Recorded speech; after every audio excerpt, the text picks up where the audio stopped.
and welcome to Access Granted Small Business Resource Webinar from the City of Houston's Office of Business Opportunity. My name is Dr. Portia Jackson, and I am your moderator for today. I'd like to welcome everyone to the webinar, and just before we get started, some housekeeping notes. If everyone can make sure that you mute your lines and you stay on mute until it's your turn to speak. We have our guest speakers here, so we want to make sure that there is no disruption while they are sharing this information with you.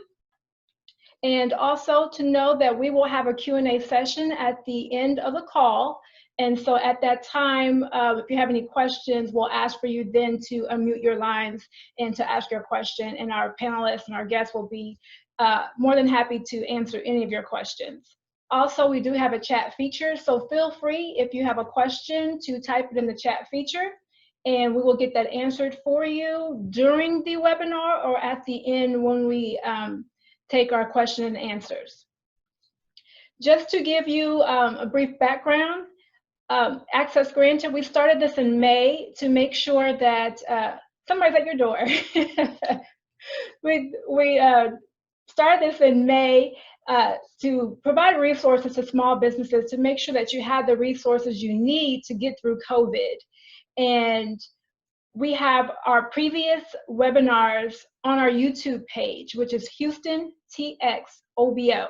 Houston TX OBO. You can find all of our previous Access Granted webinars there. We've had various topics from financial resources to virtual conversion, everything that you can think of. We've had that available on our webinar. So please access that resource, as well as check out our website at houstontx.gov/OBO. You'll see a red bar that says COVID information. That's our information hub. So if you need any resources, everything is right there at your fingertips. And we have this webinar just to connect you with the faces of the folks that are behind all the resources available during COVID-19.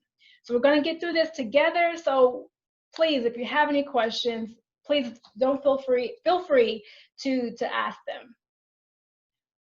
So our guests today are going to talk about the various opportunities that are available, not only in Houston with our airport, but also with our county, federal opportunities, as well as international opportunities. So just because we're in a pandemic doesn't mean it's time to stop business. Business is still going on. It's a great opportunity for you to get involved and get the information so you can get out there and take advantage and keep your business up and running. So I'm going to go ahead and share my screen, and we're going to bring on our guest speakers.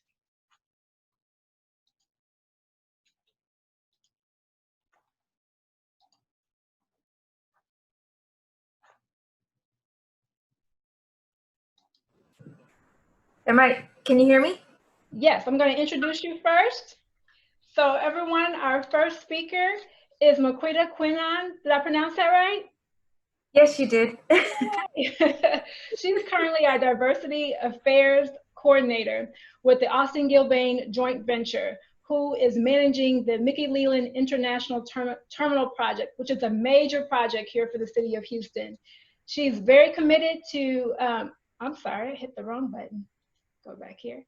She's committed to the development of small businesses, and she previously worked at the University of Houston, where her responsibility was to facilitate and implement and manage the university's government contracts. And she comes with a wealth of information, and she knows all about the opportunities available with the airport, which is definitely, they're working well with our certified firm. So if you are a City of Houston certified firm, make sure you have your, however you take your notes, make sure you have that out, because she has a wealth of information to share. Moquita? Thank you. How are you doing today? I am doing well. How are you? Doing pretty good, doing pretty good. Good. Well, thank you for the lovely introduction. Very well said. She is correct. So this pandemic has not stopped Austin Gilbane and halted our work here at the airport. We are going strong, and we're actually going into the construction phase. So we just finished up with the pre-construction. So if you're not familiar with the Houston Airport project, the Mickey Leland International Terminal project, I'll just tell you a little bit about it. Austin Commercial has formed a joint venture with Gilbane Building Company. And so we were created as the construction manager at risk. We were awarded that responsibility on this project. The scope of work consists of the new Pier D West, which will accommodate about 6 wide-body planes with a sterile corridor which will funnel passengers to and from the current FIS location. It'll also include a current CD connector in Terminal D, gates 1 through 12, and they will receive appropriate upgrades. So we're really excited about that. Then it'll also include the ticketing and badging central baggage areas, which will transition into the current FIS area. And then also it'll be constructed, this whole project will be constructed in multiple phases. So now let me get back into the nitty gritty, because I know this is the reason why you guys hopped on, is for our opportunities. You wanna know what's going on and what is available at the Austin Gilbane joint venture, right? So we do have procurement package 2 coming out, and we have quite a bit of opportunities.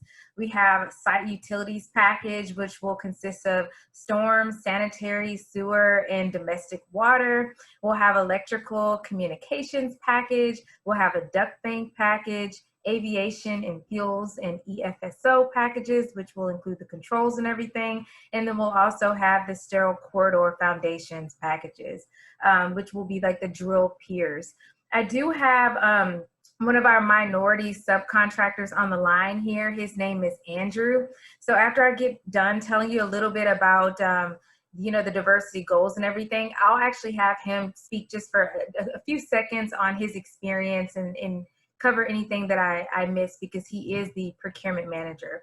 So the next thing that I want to discuss, which is just as important as the opportunities, is the minority goals that we have on the project. The project has a 30% minority goal.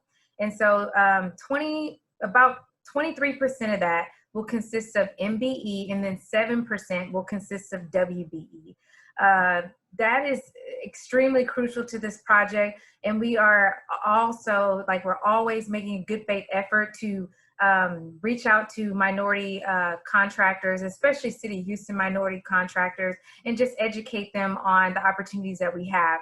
Just because you may not be at capacity to bid on a full project scope doesn't mean that you won't be at capacity to bid on smaller scopes within that larger scope. So we'll have you team up with one of our prime contractors if you don't feel comfortable going up for the larger packages, and then we'll have you do like a smaller part or a smaller piece of that project, so that there's still a piece of the pie for everybody. You know, it's those little bread crumbs that add up to be a whole loaf of bread, and so that's how we see it here at this project. We do a lot in the community. Like Portia said, we're very dedicated and committed to outreach, as well as our minority reporting spend. So we like to keep everybody abreast on that, making sure that our subcontractors and our prime contractors do their due diligence in reporting. And then we also want to emphasize the importance of the documentation, making sure that you're comfortable filling out all of the required OBO forms, because this project does have quite a heavy documentation commitment, and we are here to help you all throughout this entire process. So I want to carry over and allow Andrew to speak a little bit. He belongs to Conrail, which is one of the minority subcontractors that we have awarded a portion of this contract to, and he actually manages all of our procurement activities on the project. Andrew, are you able to unmute your mic and speak a little bit? Yeah, thanks, Moquita. Just keep it brief. Yes, my name is Andrew Reno. I am the procurement manager for the Austin Gilbane team for the Mickey Leland International Terminal Project. And as Moquita spoke about earlier, we do have a procurement package number 2 that will be released to the public sometime in August, which will include sterile corridor foundations. We'll have a fueling package, electrical communication duct bank, and remember that last one. Sorry. The sanitary sewer, storm, and domestic water. We're also going to be adding in a couple other packages. We're going to have a paving package as well, and a temporary striping package. So then if there's anyone interested in any of these packages, please feel free to reach out to myself or Moquita. We can give you guys more information. I believe Moquita will have her information on this webinar here, and get in contact with her, and she can get over to me. That's all I have. Thanks, Moquita. And briefly, Andrew, tell us just quickly, how has your experience been working with our joint venture as a minority partner of ours? It's been great. It's allowed us to learn the processes for Austin and Gilbane on their procurement process, the construction process, how we outreach for subcontractors. So we've been taking all the information that we've received from the team and then using it for our own construction practices. Perfect. Now I do have Bianca on the line. Hey, Bianca, did you want to speak? She is the regional manager for this Austin commercial, and she is ahead of me. She's actually, I report to her, and she helps with all of the diversity initiatives for our entire region. So Bianca, did you want to speak a little bit?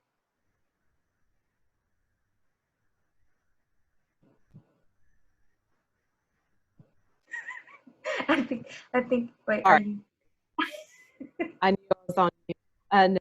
No. Well, thank you, everyone. And we do want to welcome each and every one of you to make sure that you have the information necessary to know about upcoming opportunities on this project. And like Moquita said, Moquita is our MWBE person who will be handling the day-to-day operations on anything that has to do with our minority contracts.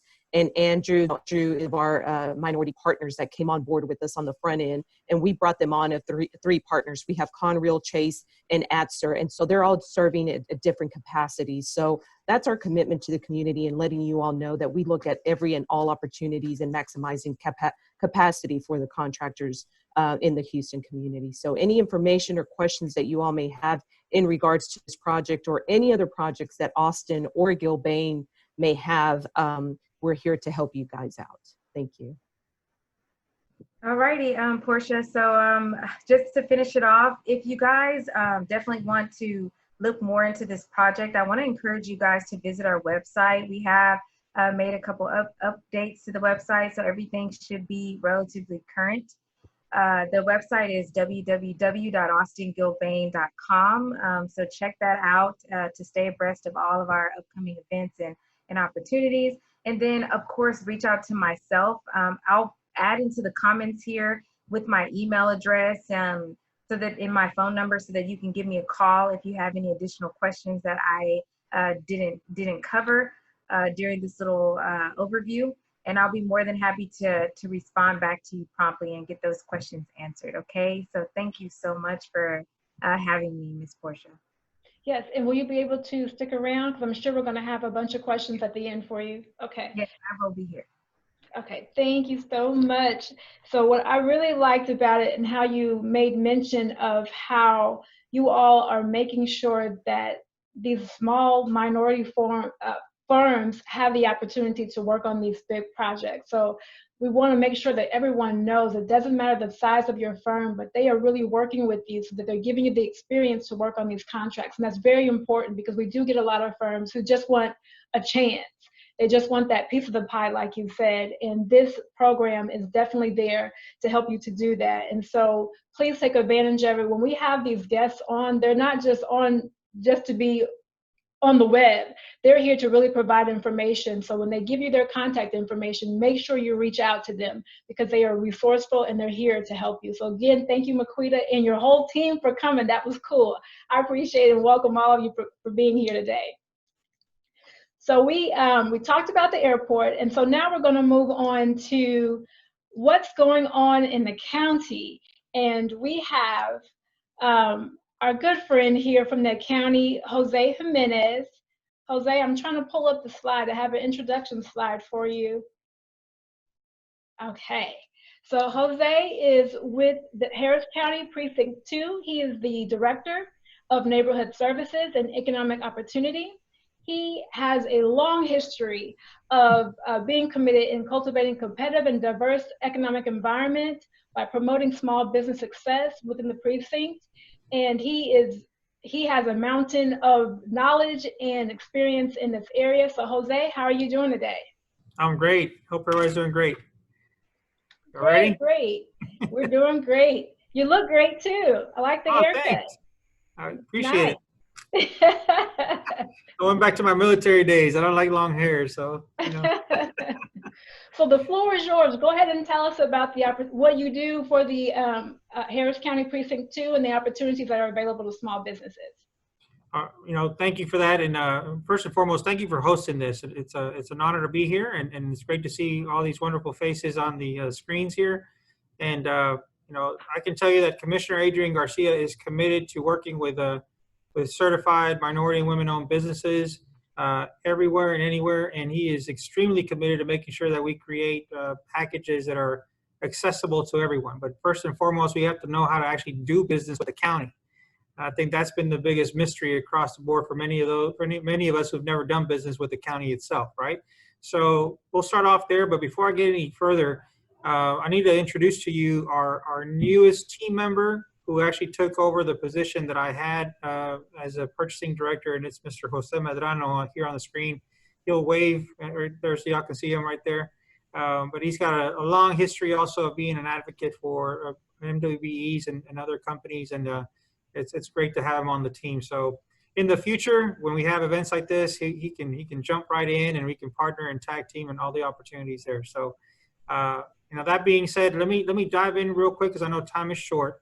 But I'd like to cover how the county really is structured, because there's a lot of confusion of what the county is. So for the county itself, if you're going to do business with a county, you will be doing business with a Harris County purchasing agent. All contracts, everything comes to the Harris County purchasing agent. Okay. Now, they're the final step. The first step is actually getting to know the department you want to work with. So every department handles their own initial logistics of the contract or the opportunity. Every department writes up their own scope of work. Actually, Mr. Medrano will be drafting one of the newest scopes of work that will be coming out shortly. We write up our own scopes of work. We are the ones that package the contracts. So Commissioner Garcia learned this when he was sheriff's office, when he was a sheriff. First thing we did, we started creating regional service contracts. We took a $4 million lawn mowing contract and created 4 individual regional service contracts. We're actually awarding a landscape contract that was for the entire precinct, 53 parks, over 500 square miles. That was one huge contract. We broke it down into 4 zones, and that should be getting awarded shortly. So it's in our hands to figure out how we choose to package these contracts. Now, from there, we work with the purchasing agent to find vendors. And the purchasing agent, by law, it has to follow the County Purchasing Act, which is basically posted on the website. Okay, outreach and you know, the extra step is up to the user department. So Precinct 2 has taken it upon ourselves to dedicate team members to actively call local businesses and certified firms to come bid and do work with us. So that step is up to the user department. So every precinct has that choice, every department has that choice, but the purchasing agent is responsible for complying with the law. Okay? So I'd like, if I can, am I able to share the screen? Would you mind? Is that okay? I didn't hear a no, so I guess that's a yes. Portia, is that all right? Yes, that's a yes. You're disabled the screen sharing. Let me know when it's free so I can show them the screen real quick. Okay.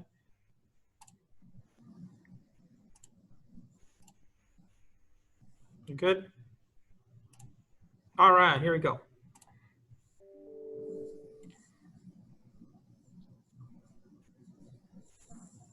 Can y'all see the commissioner's back right there? Yes, we can see it. All right. Perfect. This is the main page is hcp2.com is Commissioner Garcia's main page. On this main page under the tabs under the opportunities tab, we have a handful of links that I want you to make sure you go visit. This link right here is going to give you all the information you need to know so you can figure out how to target your services specifically to the entire county. So first is how to do business with Harris County. It takes you to the purchasing agents page. Dwight Dobsbloff, a wonderful guy. If you never met him, he's a really good guy. He's in charge of the entire county's purchasing and also the hospital district and everything else. But the important tab for you here is this one that says bid on a project. Okay, and here you're going to have two options. You have buy speed and CivCast. CivCast is for the large scale construction projects. Buy speed, which is open to the public, you don't even have to register. You can go into open bids, right? Here you're going to see every single open bid for county-wide opportunities. Okay, this is it. It's a living, breathing page, but this is for all projects above $50,000. Okay, if it's forced to go out to public bid, it's going to be on this page. All projects above $50,000. That being said, there are certain contracts that are not required to go through public bid, right, by the law. So engineering and certain health services, you're allowed to contract in different ways. So you want to make sure that you have the relationship with the user department so you can figure out which contract avenue you're going to want to go through. But under normal considerations, it's all right here. You got everything from a compensation study, drug testing, it's project management support, it's all there. And this is where we posted our landscape contracts. So that's the page you want to get to know, and also get to know the buyers. Farah, Martha, Joyce, they all answer their phone. You pick up the phone, they will actually answer your phone call and tell you what they can tell you with the information, okay? So let me see here, let me go back one more time. Yeah, let me go back to where I should be. And now, if you want to know who's actually doing business with the county, this one here, this one actually gives you every single vendor and the active contracts that they have. It's all public information. So if you know a company like, A Community Funeral Home and the time period of their contracts, it's all public information. Okay? So like if you're in the funeral home business or mortuary services, the way these term contracts work is that it's actually for 1 year with 4-year renewals, unless four additional renewals for a maximum of 5 years, unless the vendor is doing a terrible job, or the vendor chooses to walk away, or the precinct or the government or the Harris County chooses to restructure the contract. So there's got to be a documented reason as to why we don't want to automatically renew the contract. And we have taken it upon ourselves to restructure contracts within the 5-year period, right? So let's just say we're in year 3. Actually, the landscape contract, we added several new parts that the commissioner has picked up and created. So it changed the scope of work. Therefore, we went out to bid again. So it's all here on this website. You can literally just spend, it's 126 pages of contracts that you can research and see if something matches you. And also, the other part is there's another page with the same number of pages that actually has every contract, every term contract out there by description. So if you're in the, painting business, you can literally search for paint and you'll find a countywide contract for that. And you can just research there and get to know the buyer and get to know when it's going to be up for renewal, okay? You can ask, what year of renewal are we in? Let's just say like the guardrail mounting hardware one for Melissa McCord is showing end date of 6/30/2020. So it's ended, right? Did it go out to bid? Did it go out to renew? Is this form not updated? You can ask those questions and they'll give you that information. Any questions so far? Oh, actually, no questions, right? That'll be at the end. But this page right here gives you all the 50,000 and up opportunities and everything that's there. Now I'm going to quickly tell you about Precinct 2's under $50,000 opportunities. Okay, because when we came in, commissioners like, there's a bunch of work being done under $50,000, but how do we get the vendors? And it was literally every user department would pick up the phone or call the vendor that they knew, and they would just do business like that. But his commitment was to make sure that we brought in new businesses that are in the precinct and are certified. So we got innovative and created a Facebook small purchases opportunity page. It's within the letter of the County-Purchasing Act. We still pick up the phone and call 3 bids like we're required to do. But inside of that, we also post the opportunities that we have within the community centers or within the parks, within the road and bridge department. So you'll see everything from buying drums to pencils to flags. I mean, it's whatever it's under $50,000, we're posting it here. So it's really exciting for us because when we started doing this, it really kind of threw the government, our local government, to a loop, because they're like, hey, you can't post this. It's like, legally we can't, because it's under 50,000 and we're going to try to invite more people to come and do business with us. So I recommend and I invite you to follow this link. Our buyers here in Precinct 2 are constantly posting things here and are going to be updating even more. Okay, so I think I've covered it all. Oh, and the last part is the most important thing: certified businesses. If you don't know this, Harris County actually has a DBE program. It's been in place since 2007. That was for many of us business owners.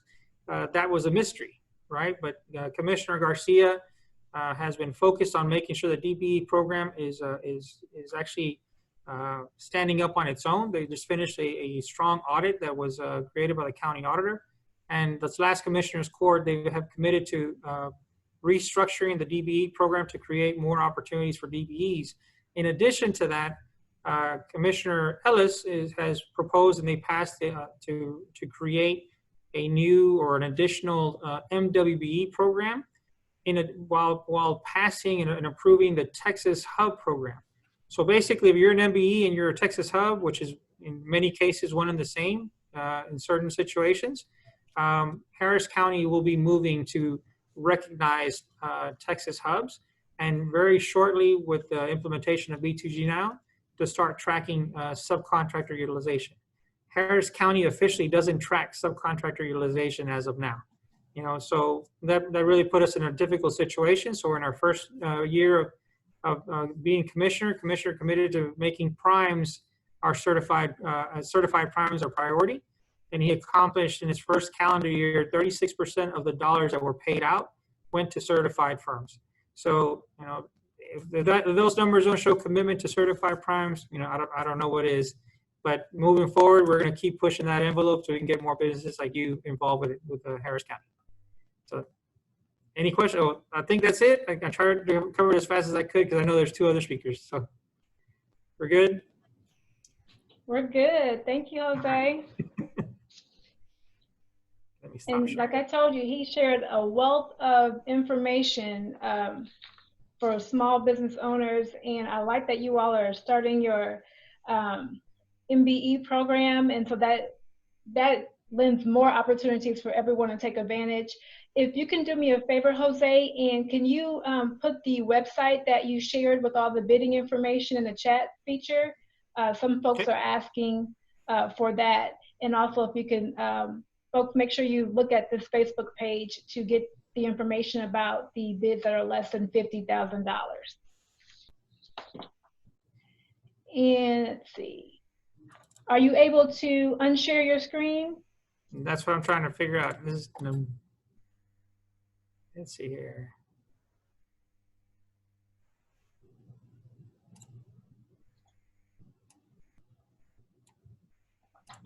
I apologize. I'm having technical difficulties here. It shrunk me up. Let's see. See if you can take me off. I think so. There you go. Okay.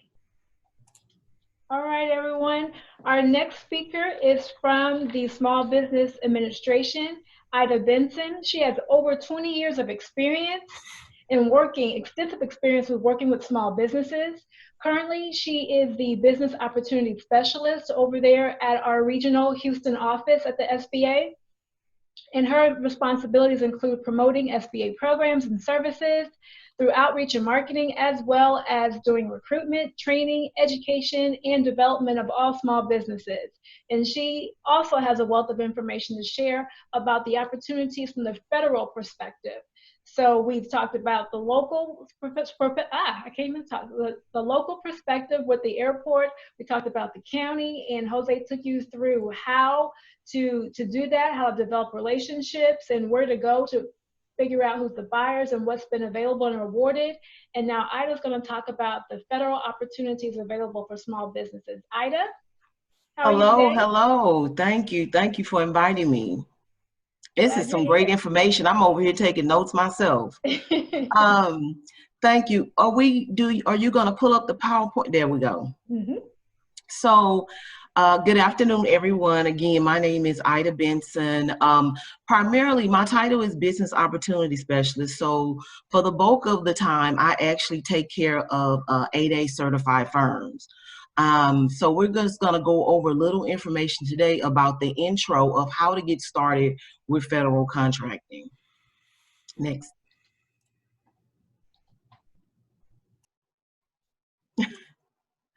So a lot of times people believe that, oh, federal contracting, they give all the contracts to large businesses, a small business does not have a chance. And that is absolutely not true. There is a goal of 23% annually of all federal contracting opportunities to go to small businesses. And for the last few years, we have actually met or exceeded that goal of 23%. Under that 23%, we also break out additional categories such as small disadvantaged business, service disabled veteran-owned small businesses, women-owned small businesses, and also the Hub Zone small businesses. Now, don't confuse the Hub Zone program with the State of Texas Hub program. Those are two completely different programs, but the federal government does have a program. It's called Hub Zone, and it's based where your company is located. Next.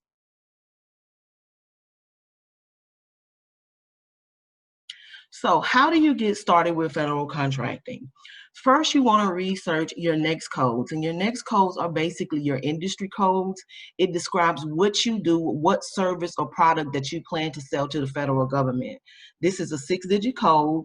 A lot of small businesses do multiple different projects. So you will have one primary code as well as some secondary codes. So we're not limiting you to what you primarily do. You know, if it's something that you just occasionally do, you can also list those NAICS codes. We encourage you to list all NAICS codes that you can actually perform under. Once you have those NAICS codes, and again, you can go to sba.gov/size to get to go to the link to look at all the NAICS codes. There are hundreds of NAICS codes. Sometimes if you're in a very niche type industry, you may not find a specific NAICS code, then you just want to use the general NAICS code because contracting officers will also use keywords to find your company as well. Because contracting officers are required to do market research for projects. So if a new project comes up, actually we want them to look at small businesses first before they open it up to everyone, to make sure that those companies are that we seek them out to give them opportunities. We also do something called set-asides, and set-aside means that, you know, instead of a janitorial contract going full and open for anyone to bid on, we can set it aside for either a small business or either one of those other designations, such as a woman-owned small business or service disabled veteran small businesses. So we want to set those aside so those small businesses can compete without having to compete against large companies that ordinarily they would not have a chance of bidding and competing and winning those opportunities. Once you have your NAICS codes, then you want to look at your Duns and Bradstreet number. So Duns Street and Bradstreet will give you a number. It's 9 digits. It's completely free. Duns and Bradstreet is going to aggressively try to sell you their services, but you do not have to purchase anything from them in order to get your Duns number.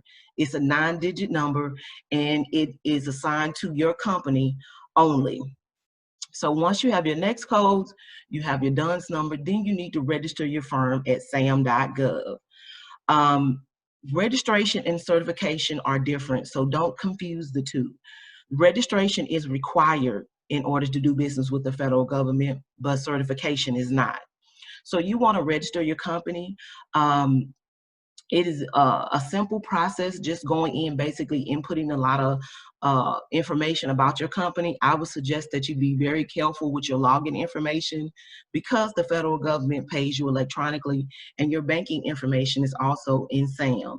So you want to make sure that if you seek assistance from someone with completing the SAM registration, then you make sure that you have control over your login information because your banking information is actually inside of this as well.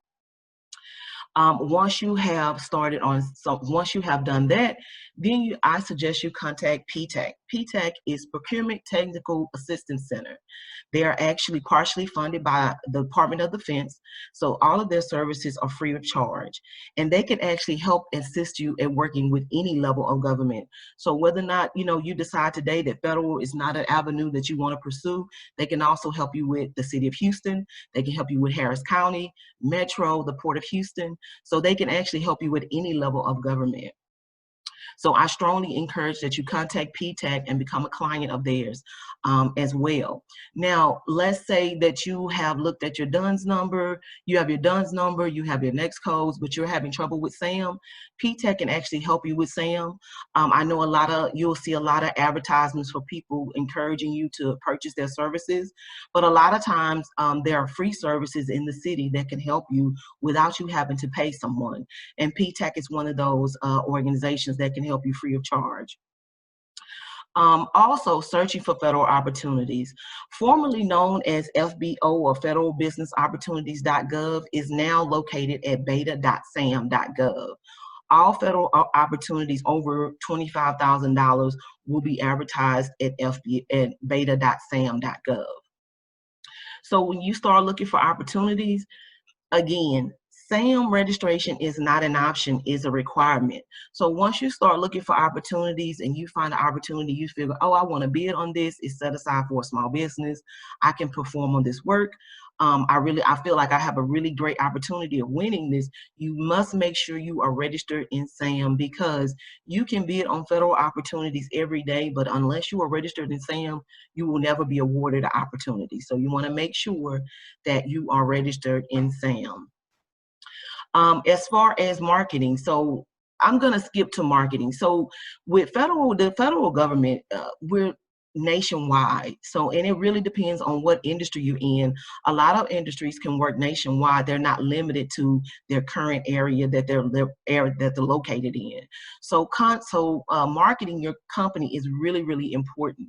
A lot of people are using a capability statement. That's really popular form of marketing your company. But when you're marketing, you should contact the small business specialist at different federal agencies. Every federal agency has a small business specialist, and their job is to help you connect with the contracting officers to help you figure out what you need to do to get in front of these contracting officers, to contact them, to speak with them, to give your 5-minute pitch to them, to market your company. With COVID-19, a lot of different industry days, networking and marketing events are going virtual. So it'll be really important for you to get on those virtual webinars and actually get in front of and see if you can speak to individuals. Normally, it would be very difficult for you to market face-to-face with someone in DC, but because of COVID and everything going webinars and virtual, then you really have an opportunity to market with people that otherwise you would spend hundreds of thousands of dollars to travel to these industry day events that might be in Florida or DC or different states. Whereas now those things are actually, you can actually access those things. So, get on. A lot of that information is also going to be located at beta.sam.gov because they advertise these events. And so a lot of the federal agencies are getting in line. They're creating these virtual events. And so I would strongly encourage you to attend those events, as well as reach out to the small business specialists to assist you as well, because that is part of their job and part of their responsibility to make that connection between small businesses and the contracting officers with the federal agencies that they work for. Next slide. So this is a screenshot of what SAM looks like currently. It used to be CCR as well, but currently it's sam.gov. And so again, you must register here. Soon, this portal, sam.gov, will combine with the beta.sam.gov for federal opportunities. And so this is creating that environment so you don't have to travel to multiple websites to look for federal opportunities. The past maybe 5 or 6 years, the federal government has been combining multiple websites to assist you with not having to go to multiple websites to basically do one thing. And so this is a screenshot of what sam.gov looks like. Next slide. So with the federal government, I talked briefly earlier, I said we have certification programs. So we actually have 3 programs: the 8A Business Development Program, Hub Zone, Historically Underutilized Business Zone Program, and the Women-Owned Small Business Program. Now, in order to do business with the federal government, you do not have to be a part of our certification programs.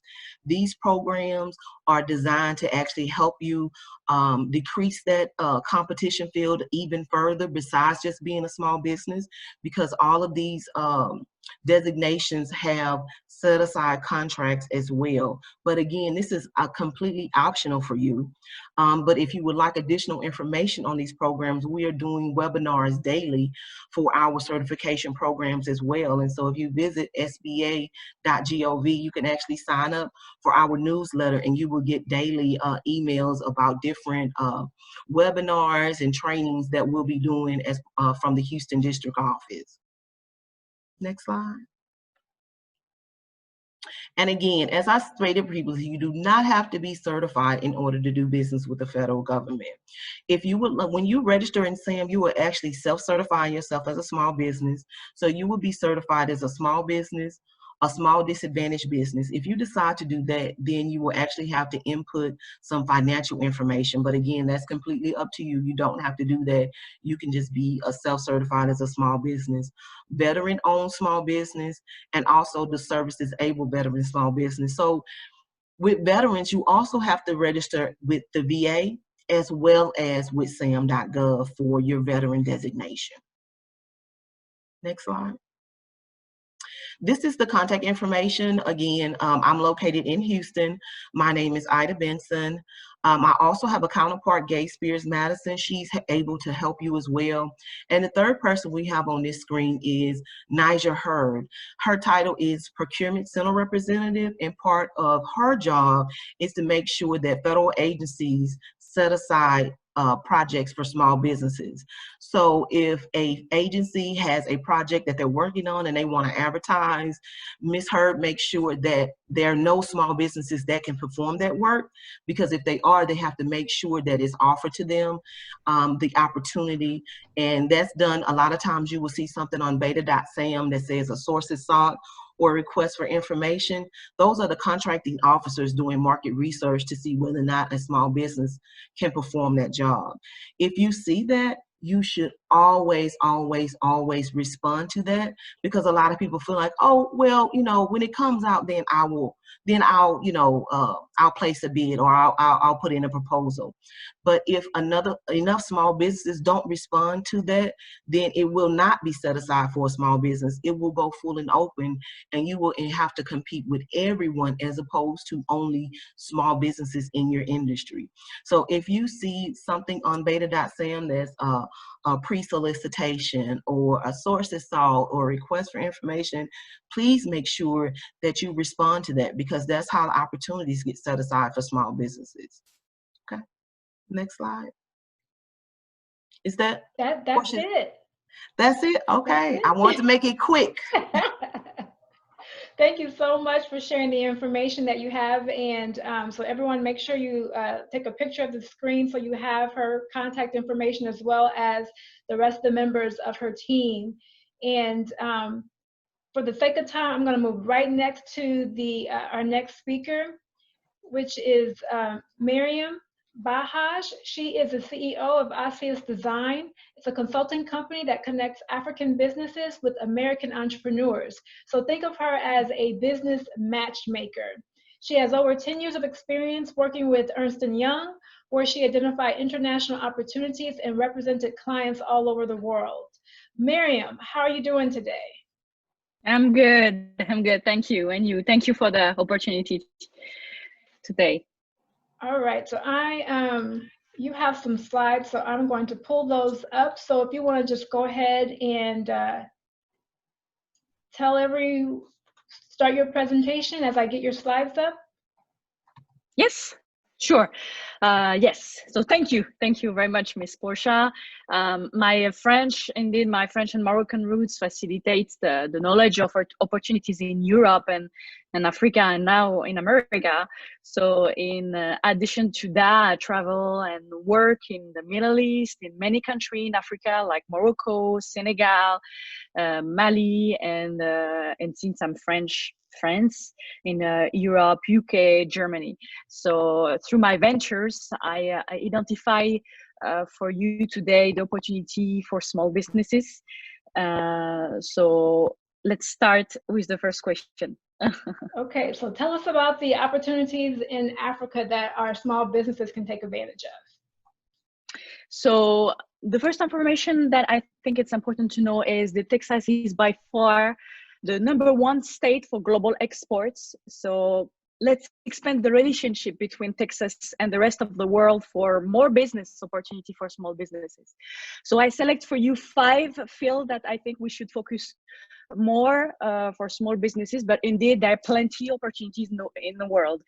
So the #1 would be the new technology, which it's related to IT, which is data centers, communication technology, telecommunication, like a cell phone company. So we have Egypt, Morocco, South Africa, Tunisia that have been exporting industry and goods to America, Asia, Europe, and the Middle East for decades now, and have succeeded in staying competitive by embracing technology advances.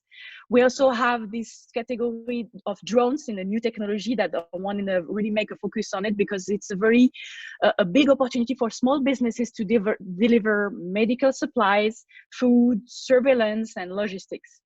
The second category I would say would be the transportation, energy, and manufacture, this big package. So the transportation can provide for motorcycling, buses, trains, trucks, also for energy, developing solar panel, geothermal electricity via flood barrier. Those are the projects we still working on it and we work on the past. And also the manufacturing and many type of manufacturing, the clothing, the machinery, the mechanical spare store pieces that can be sold in Africa for profit. So the third category I selected would be the waste and green technology. Waste, for decades, waste has been a huge and nagging problem in Africa, urban areas.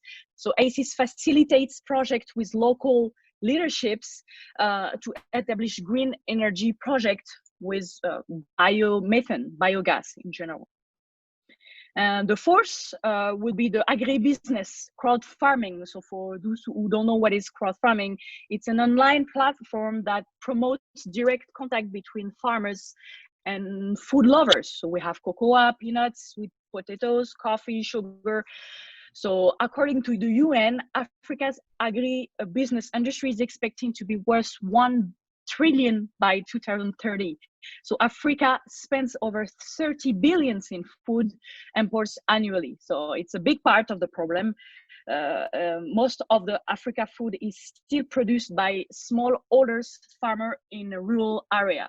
So there are largely poor people who use crude farming methods and have very limited access to capital. So this is again an opportunity for small businesses to shine, since also the land are very fertile. So for example, in Nigeria, crowd farming platform enable working class Nigerian to crowd sponsor farming project and earn a share in the returns at harvest time. So last year, they raised 1 million from US investors to expand its operation.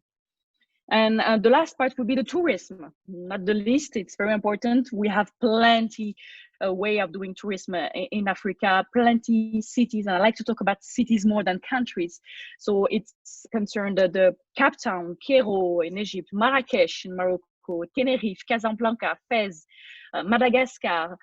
Those are beautiful places in Africa that are completely unknown or partially known to the general population, and yet very economical. So we can still find white beaches like in Cancun, and mountains and deserts. So this is a huge opportunity for small businesses also to do business in there. And so tell us about how you can connect small businesses to the opportunities that you just described. So I think that the best way to explain Matchmaker is basically to describe the service of the company. So we create a cooperative connection, provide business opportunities that mutually benefit to the international client and domestic partner, both parties. So for clients looking to enter new markets and grow in existing ones. So through our extensive experiences with corporate and political leaders in various regions in Africa, by connecting businesses, an intermediary like Acies can dramatically expedite the connection process, decrease search costs, help individual businesses find better matches that they could on their own. So we consult, we advise, we provide our clients with a tailored strategy focused on action and results. So we really, Acies is responsible for the construction of investors' portfolio and matching it to the cities and specific area in Africa, because there's 44 countries in Africa, so 44 ways of doing business in Africa.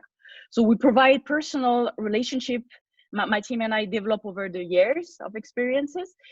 We conduct a market study. We propose you a list of suitable economies in Africa that will align with your business. So we understand cultural diversity of doing business in countries in Africa and Europe. Voilà. Speak French. And then for entrepreneurship abroad, you said that Africa's potential growth market for business remains both underestimated and misunderstood. Can you just touch on those two real quickly? Yes, very quickly. So why Africa? Well, Africa is fast growing, urbanizing, so there are a lot of consumers. Africa is industrializing, so an African industrial revolution is underway as manufacturers ramp up production of everything from processed food to automobiles. Africa is the next great manufacturing center as industries shift away from China to lower cost regions. So the consequence is growing number of workforce, and we already seen that between Europe and Africa. Like for example, the France and Morocco, we have a lot of call centers. France and Senegal, we have manufacturers. UK and Ivory Coast with a lot of textile commerce. So really, Africa is pushing to close its infrastructure gap, which is a big effort in innovation to unleash agricultural and resource wealth. So a lot of space. Africa is rich in unexplored, high potential regions, and the continent has huge unmet demand for energy as well.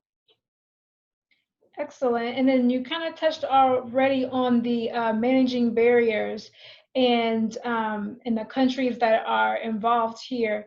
And so if you can just kind of, if you don't mind, if we can just jump to, if you can tell us about one of the success stories as we conclude this portion.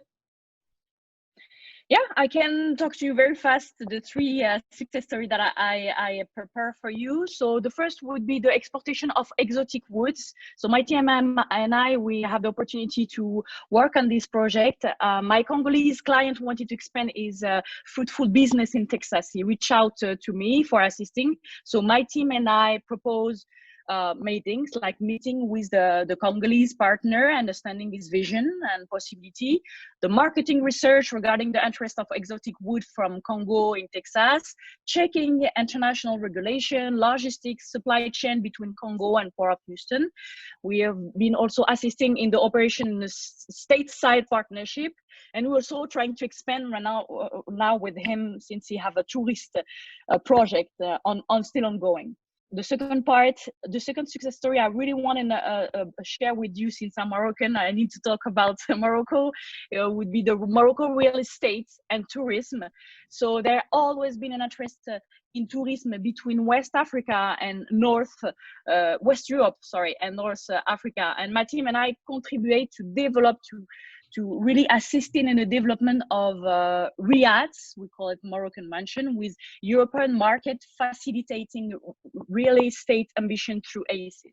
So my team and I develop marketing ads for tourism, facilitate the construction of schools, hospitals, malls, private residence. It's really a big spot to invest in terms of tourism. And the last part would be the OMVS. So this is an organization grouping Guinea, Mali, Mauritania, and Senegal for the purpose of jointly managing the Senegal River and its drainage basin. So we assisted a lot in contracting of high voltage power lines, in developing also solar panel energy, biogas industry, resulting a lot of memorandum of understandings with France, Spain, China. So we are very proud of this, still ongoing. All right, awesome. And let me just say, Myriam had some more information, but I just want to be cognizant of the time. And so I just want to allow some time for some questions. If anybody has any questions, please unmute your mic and let us know what those questions are. And so we'll take those questions now. Hello, my name is Albin Nutella.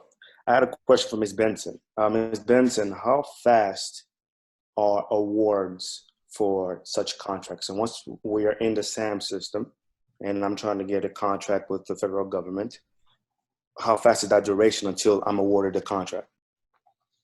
Well, first, I couldn't tell you how long it would be that you awarded contract, because you have to bid and you have to win the contract. So there's no time for that, the time frame for that, because I don't know if something will be advertised in your industry and when it will be advertised. Just because you're in SAM doesn't mean that something is available for you to bid on immediately afterwards. As far as the awards are concerned, I couldn't answer that either, because it really depends on the type of project, the scope of work, and how large it is. Really large projects can take 6 months to a year to award, but normally within the RFP, it will tell you when the approximate time for award is. That will be included there, and it will tell you, like we're in July now, so there are a lot of projects out now that they're looking to award at the end of September to begin our next year, because the federal government, our new year starts October 1st. And while we wait for the next question, Myriam, if you can type your contact information, so if anybody has any additional questions, they can contact you in the chat. Sure. Yep. I'm gonna do that. Someone wants to know, do you get notified if you don't win an award?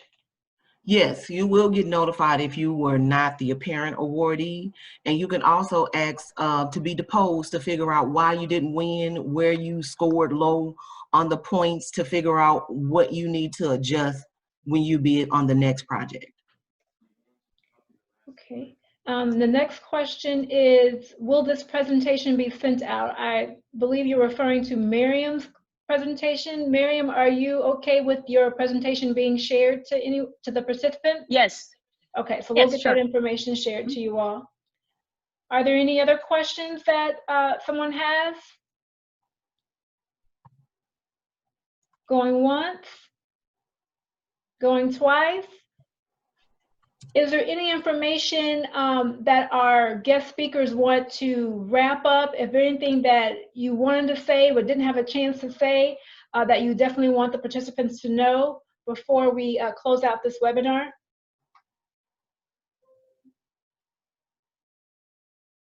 Oh, sorry, my mic was, I have to remember to like unmute. I just started talking. No, I actually do want to add some extra little tidbits of information. So regarding the contact, like our ability to reach out to vendors, go specifically out, search the database that the City of Houston Business of Opportunity has put together. One thing that I am noticing with a lot of vendors is that the information that they provide under their profile is not actually up to date. So there's a couple vendors that we're looking at for smaller little projects to add, like I believe like transportation, and it was for security and things like that. Just small little projects from general conditions. And so when we went in the database and we looked up, there were quite a few companies that could do that. But then when we would actually call them, or we would try to go to the website, either the websites weren't working anymore, like it was a lot of GoDaddies that had been like discontinued or something. And so like when you looked at the website, it didn't work, or if you tried to call the number, it was no longer in service. And so it turned out a couple of them, you know, they changed numbers or they changed locations, they had mergers. So this is relevant information. This is something to think about when you have done all the work on your end and you have filled out the profile and you still haven't heard anything from us. You attend events like this and you hear about the opportunities and you're like, wait, I do that. And, you know, I'm actually pre-registered in the system. Why haven't I been notified? Just a reminder to just go in the system and make sure your information is up to date if anything has changed, because that could be why. Another thing is we highly encourage all of our vendors to consider filling out our qualification questionnaire. It's just a questionnaire that allows our team to assess your capabilities, like what you have the capacity to do. This is not like a screening process by any means. It's just for us to get an idea of how much your company can take, like what the type of workload that you guys can take, because we're not in the business of putting businesses out of business. So we want to make sure that you are financially able to actually perform the type of work that we need and the capacity that we need. And so a great way that we identify that is through our questionnaire. So as you begin to kind of work your way around our website, www.austingilbane.com, be sure to check out that questionnaire and fill it out. This will give us a good idea of where you stand and how much you can handle as it pertains to this amount of scope of work. All right, thank you for that. And so with that, I want to thank everyone, all of our guests, for sharing all of the wonderful information, from the information about the airport, the county, federal opportunities with SBA, and international opportunities. Myriam gave you a bunch of information that a I would lot love of you... to have one more small things, because just an advice regarding the people that want to expand internationally. Can you allow me, Ms. Portia, or you need to? Yeah, I'll just finish my sentence real quick. So okay, Myriam gave you a lot of information about the trillions of dollars and the money that's spent over there in the various countries of Africa. So make sure you think about the opportunity that you have. Houston is a great city. It has a lot of information, a lot of resources that are available to you. And then as Myriam, as you give this last wrap up, I'm going to put up a slide so that you all can know about our next Access Granted, which is on August 13th. We'll be talking about small business collaborations. How do you do that? What's involved with that? And what does that look like? So Myriam, go ahead and share that last bit of information you have. Yeah, that was just the two top advice that I will really encourage investors to think about Africa: cities, not just this country. As they construct their African portfolio. This advice is to be applied, of course, or internationally, but think about each city, in each country has its own business with different market opportunities. So please don't consider Africa an overall business. It's many cities, many countries. And you also have to study the culture and have a strong online allies on site. You cannot work by yourself internationally. So please make sure that you have every partner around you. That's it. All right, thank you everyone. And yes, this webinar will be posted to our YouTube page. Give us about a couple days to get that to you. You can see our YouTube handle right there. And if you have any additional questions, you can always reach out to me, and I can always put you in contact with our guest speakers as well. Their information is in the chat. So make sure you jot down that information or just save the chat really quickly. And we want to thank you again for attending, and we hope to see you on August 13th to learn about collaborations. All right, everyone, have a great day. Thank you, Portia. You're welcome.